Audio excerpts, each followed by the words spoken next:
अस्सलामुअलैकुम वरहमतुल्लाहि वबरकातुहू। बिस्मिल्लाहिर्रहमानिर्रहीम। Tayyaba Asif YouTube channel Tayyaba food stories में आपकी खिदमत में हाजिर है। आज मैं आपके सामने इसरा कॉस्मेटिक्स की कुछ चीज़ें जो मैंने ऑर्डर की थी उसका रिव्यू करूँगी। मैंने कुछ नेल्स जो हैं वो ऑर्डर किए थे और एक पिंक ब्लश ग्लू वो ऑर्डर किया था और ग्लू टैब्स जो हैं वो मैंने कुछ ऑर्डर किए थे। आज ही मुझे ये ऑर्डर रिसीव हुआ और मुझे ये नेल्स बहुत पसंद आए हैं। बहुत ही आउटस्टैंडिंग ये नेल्स हैं।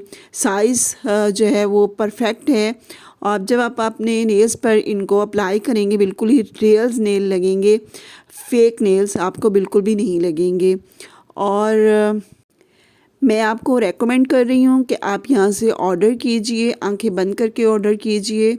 बहुत अच्छे नेल्स हैं। वीडियो पसंद आए लाइक करें, शेयर करें और मेरे चैनल को सब्सक्राइब करना मत भूलिएगा। कमेंट ज़रूर कीजिएगा। इसके साथ ही आपसे इजाज़त चाहती हूँ। अल्लाह हाफिज़।